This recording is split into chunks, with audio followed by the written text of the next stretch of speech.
The truth is, most people do not reject dishonest men because they lie too much. They reject honest men because honesty leaves nowhere to hide. And that is exactly where this story begins. Sophia Reynolds always said she wanted something real. She said she was tired of mixed signals, tired of men who talked in circles, tired of being told what she wanted to hear for a few weeks, and then being left with confusion, silence, and that familiar empty feeling people carry home after another bad date. So when Daniel Carter walked into her life, he seemed like the answer to every complaint she had ever made. He was calm without being dull, confident without trying to dominate the room, steady without looking rehearsed. He did not flood her phone with fake charm, and he did not perform interest like a guy trying to win points. When he asked a question, he listened to the answer. When he made a plan, he showed up on time. When he liked something, he said it. When he did not, he said that too. At first, that felt rare. In a world full of men trying to package themselves like a product, Daniel felt like an actual person. And for a little while, that was magnetic. Sophia liked how grounded he seemed. She liked that he did not chase approval. She liked that he made a crowded restaurant feel quieter just by sitting across from her and speaking plainly. Around him, there were no games to decode, no mystery to solve, no emotional scavenger hunt. There was just clarity, and clarity can feel like peace when you have spent too much time around confusion. But clarity has a second edge, and most people never think about that part until it turns toward them. Because the same man who tells you clearly that he likes you will also tell you clearly when something feels off. The same man who refuses to play games also refuses to pretend. The same honesty that feels refreshing on Friday night can feel brutal on Tuesday morning when it touches your insecurities. Daniel was not mean. He was not careless. He was not one of those men who confuse harshness with strength. But he was honest in a way modern dating does not always reward. He would not invent feelings to keep the mood soft. He would not offer reassurance he did not fully believe just because the moment felt uncomfortable. He would not say yes when he meant maybe, and he would not say maybe when he already knew the answer was no. And that, more than charm, more than chemistry, more than attraction, was the thing Sophia was not prepared for. Because it turns out a lot of people say they want honesty when what they really want is comfort with better branding. They want transparency as long as it confirms what they already feel. They want truth as long as it arrives wrapped in approval. But the moment truth asks something from them, the moment it challenges their assumptions, their habits, or their self-image, it stops feeling noble and starts feeling personal. And that is the contradiction no one likes to admit. Sophia thought she was ready for a man who was real. What she was actually ready for was a man who felt real as long as he stayed easy. Daniel Carter was about to show her the difference. Daniel Carter was the kind of man people described the same way in every room because there was no second version of him waiting behind the first impression. At work, he was reliable. With friends, he was measured. In public, he was polite without turning himself into entertainment. He lived in the kind of quiet order that most people say they admire but secretly find difficult to read. His apartment looked the way his mind worked: clean lines, practical furniture, a coffee maker that cost more than most people expected, 2 framed black and white photographs on the wall, and not a single object placed there to impress strangers.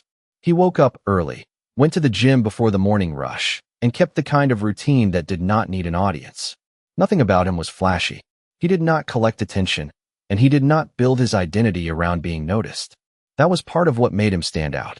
In a culture where so many men were trying to be larger than life, Daniel was simply solid. He had a steady career in commercial real estate, not glamorous enough to invite fantasy, but stable enough to signal discipline.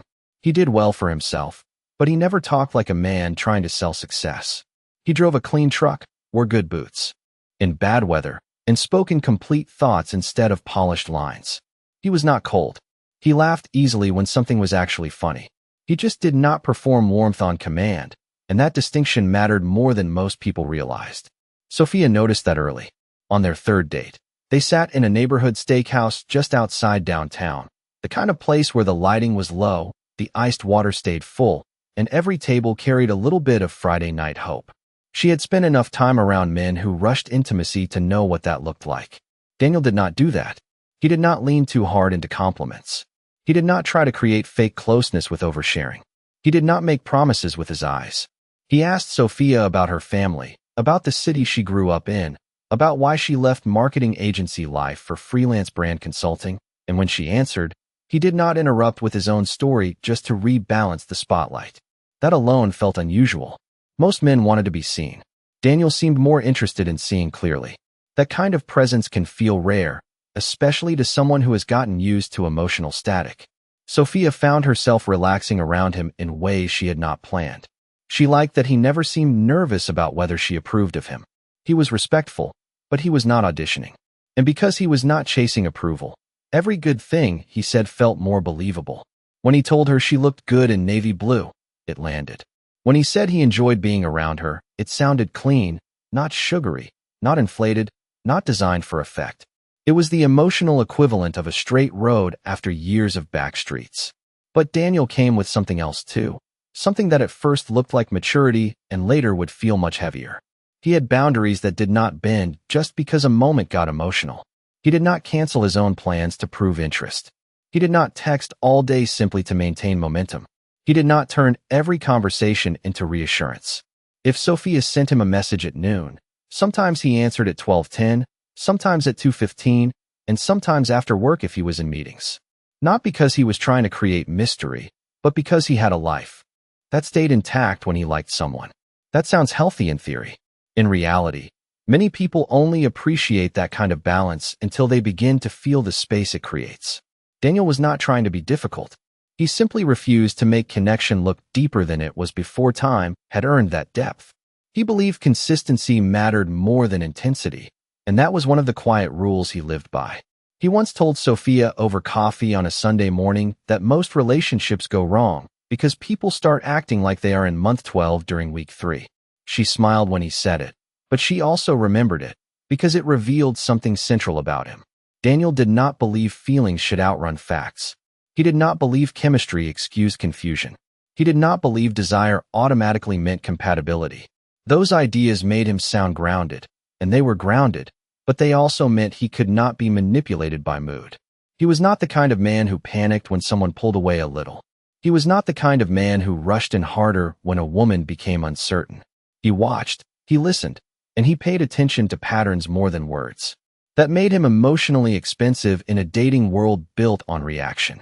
Sophia had said she wanted a man with standards, a man who knew himself, a man who would not waste her time. Daniel was exactly that. What she had not yet discovered was that a man who knows himself does not become easier to shape just because attraction enters the room. And the very traits that made Daniel feel rare in the beginning were the same traits that would soon make him hard to handle. Sophia Reynolds was not shallow, not foolish, and not the caricature people like to build when a woman struggles with a good man. That was what made the whole thing more complicated. She was smart, articulate, attractive in a polished and effortless way, and used to handling herself well in almost every part of life. She knew how to walk into a room and understand the energy within 30 seconds. She knew how to hold a conversation with anyone from a startup founder to a neighbor at a backyard cookout. She knew how to present confidence even on days when she was tired, irritated, or quietly doubting herself. In her work, that skill paid off. As a freelance brand consultant, she helped small companies refine their message, sharpen their image, and tell people what to feel before they had fully decided for themselves. Sophia understood perception, and over time that had shaped more than just her career. It had shaped the way she moved through relationships too. She had spent years around men who were expressive in all the familiar ways. Men who texted fast, complimented often, escalated quickly, and treated chemistry like a race against silence. Some were charming. Some were immature. Some were sincere for a week and vague by week 3.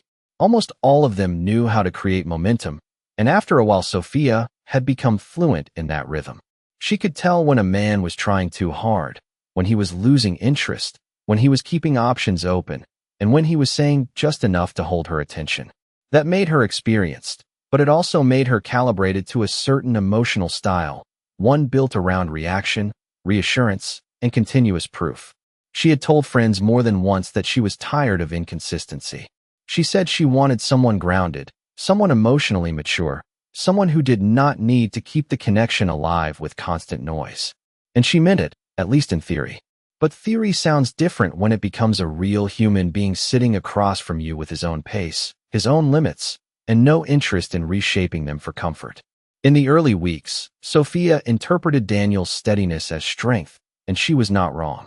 What she did not see yet was how much of her own emotional map had been built around signals, not substance.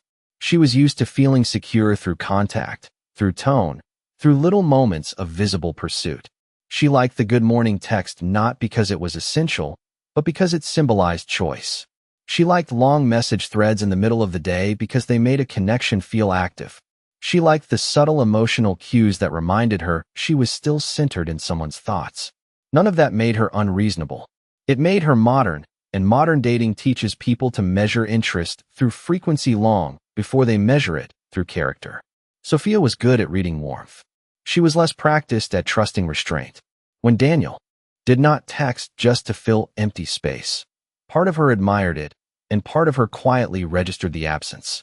When he ended a date at a natural time instead of stretching it into artificial intimacy, she respected it and also wondered what it meant. When he listened carefully but did not instantly mirror every feeling she had, she felt both seen and slightly unsettled. That tension stayed under the surface at first. It even made the connection feel more intriguing.